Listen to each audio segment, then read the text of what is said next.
WGAM, The Game.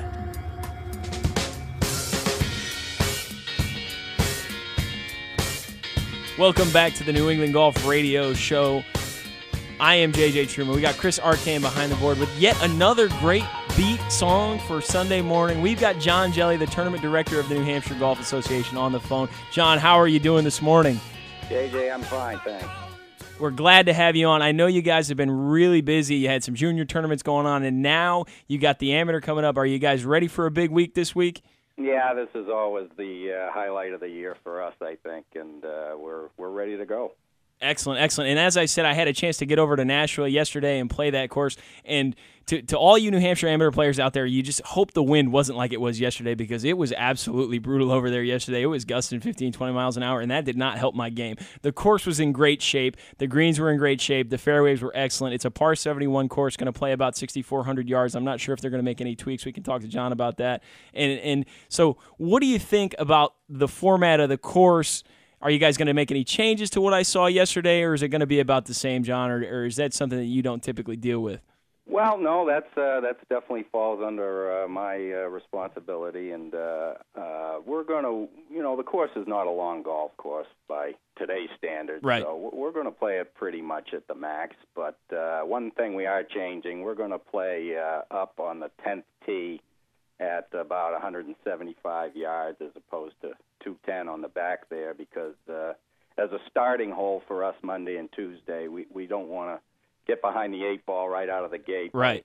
That'll be basically a short par 4 for yes. a lot of players. So we're going to move them up and hopefully be able to move them through there and then get back on that back tee once match play starts. Well, that was information I could have used yesterday, because I played it all the way back there at 220 and made a 4, hit it to the right, and had no chance to even hit my chip on the green. Almost rolled it off the backside of the green. Number 10, a hole that you definitely got to watch out for. A great par 3. You're going to play it up a little bit. It was still going to be a tough hole. An elevated green, a little bit guarded by 2 bunkers on the right and left, with a tough green to navigate as well. So that's good for those guys that are starting off on number 10, definitely on Monday, Tuesday. Now, you mentioned the format, the stroke play and the match play. Talk to me about how that's going to go down throughout the week. Well, we'll tee up 144 players tomorrow and Tuesday, and we'll cut to 64 players for match play on Tuesday afternoon, probably around 5 o'clock. We'll have a playoff for that last spot if necessary, and usually it is necessary. And in the past, they used to call it the Grand March, because we'd send all the players out in one group, and I think one year we had about 15 players in that group, but unfortunately that became such a problem trying to finish that right. We now split them up into appropriate number of groups as necessary. But okay. We'll have that playoff Tuesday afternoon, and which is always an exciting time for a lot of the players hang around to watch that, and certainly exciting for us and for the guys in it. And then we'll get to 64 and get into match play Wednesday morning. Yeah, and that playoff sounds really interesting. Now, do you have them all play the same hole, even though they're divided up into groups, or do you send them out to different tees? No, we'll all go probably off of hole number 1, and if we had, say, 8 guys, we'd send out a couple foursomes. Right. And then just as the first group finishes the hole, they wait for the second group to finish, and then yep.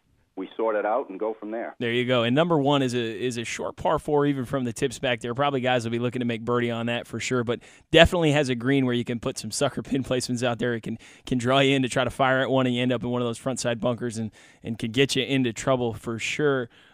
So when you set up the tournament, do you go into the tournament with a number in mind for the cut to get into the match play, or do you just sort of set it up and let the chips fall where they may? I know the USGA is notorious for saying we want 4 under to win this tournament, and let's see if we can match that setup. Do you guys do any of that, or do you just set it up and see what happens? My philosophy is that we just kind of let the chips fall where they may, and the USGA at the U.S. Open every year is a brutally tough golf course, and we don't always have that in the State Am. And last year at Eastman's a difficult golf course for most people, and Nashua is, as I said, it's a little bit shorter, but Nashua is more of I think a shot maker's course and somebody with a great short game. But I don't worry too much about where that cut falls right. or who shoots what. I suspect sometimes the membership would like to see higher scores. But yeah. My biggest focus on the first 2 days is giving them a playable layout, right, because we don't want to get into time issues with darkness if we have thunderstorms and things like that. So sure, we're really cognizant about setting a good pace of play for everybody and having them enjoy the day. And if they make some birdies, that's great. And then we'll worry about making it a little more difficult when match play comes around. Right, and I would agree. Definitely a shot maker's course. However, there are some spots where you can hit it, and I can attest to that yesterday, where you are just in trouble with the short game. You miss some greens long, you miss some green shorts. You end up in the bunker in a few situations, and you can find yourself in some serious trouble on that golf course, although there are certainly opportunities to make some birdies out there, and some short par fives that guys can certainly get to, the 7th being one of those. It's a 448-yard uphill par 5. It's a 2-tiered green, but the guys will definitely be able to get home in 2. Would you agree with that there, John? Yeah, and we looked at that hole with an idea of possibly making it into a par 4. We discussed it, and because it's certainly yardage-wise, you could call it a par 4. But, right. The reason we did not do that is because the green is very severe. Yes. And even with relatively easy hole locations, you can get into just a world of trouble around that green. So we felt like leave it as a par 5, and they'll go for it, and anybody who misses a green is going to have to work hard to get a birdie. Yeah, they're going to have to pay the price for missing that green for sure. And definitely an opportunity for guys that hit good shots if the pin is on the lower level to make an eagle, which is always fun to throw that into the mix for sure. Now, will the weather impact the setup at all? I looked at the weather. It looks like it's going to be great. Will you change anything if it starts to get wet, if it's really dry, if it's really windy, or just kind of go with what you got in mind? I think this week we would not probably shorten it up for weather unless it was just really bad, and the wind would probably affect us more than wet. But again, playing at about 6,400 yards, I don't think there'd be much cause to move it up and shorten it for these right. guys. They're all pretty good golfers anyway, and but if the wind blows like you had yesterday, we may look at some individual holes and see if we want to bump them up a little bit. And there's a lot. It's certainly the weather could be a factor, and I would agree with you there as well. I think it's a great strategy that you're taking. Just kind of let it be what it is. It is a great golf course, as I said, in great shape. Greens rolling, really, really true. But the other fun part about this golf course, if you're thinking about going over to watch the amateur, is that there's a lot of holes that will make players make a lot of decisions in match play. There's certainly chances to make birdies. There's chances to make eagles. So when you get into that match play format as the week progresses, these guys are really going to be testing their mental toughness against each other to see how they deal with what the other player is doing, because there's just a lot of chances to make birdies in a lot of places where you can be really aggressive and some places where you might not want to get so aggressive, but if your partner's in good shape, you might think about going for it. Would you agree with that, John? Yeah, match play is so much fun to play and to set up for, in my position, and to watch.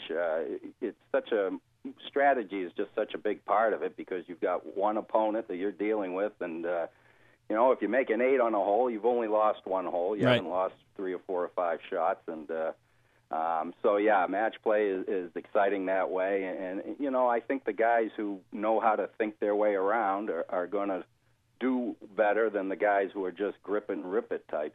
Yes, certainly. Well, John, we got to go here. Thank you so much for coming on. As we said, we'll be covering the tournament. I'll be over there Tuesday through Saturday. We'll give you live updates right here on WGAM. Thanks again, John. I'll see you next week. Really appreciate you coming on the show. Thanks, JJ. We'll see you during the week. That was John Jelly, the tournament director for the New Hampshire Golf Association. As I said, I'll be over there all week, Tuesday through Saturday, giving you live updates. You can see how these guys are doing out there. It's going to be fun to watch. I know there's a lot of good players, a lot of good young players, a lot of good other players that are out there. It's going to be an amazing week. The weather's supposed to be unbelievable. We'll also recap the John Deere next week. And, of course, we're going to break down the British Open and give you the up-to-date information on all that stuff. We also may get into a little bit of Tiger talk. If you heard anything about this, Dr. Anthony Galea pleads guilty to bringing PEDs in the U.S., and he treated Tiger. So a lot of good stuff next week. Good luck to everybody in the New Hampshire State Amateur. We look forward to being over there and providing you with those updates. And until then, have a great weekend. 4! Fine shot. Oh! I should have yelled 2.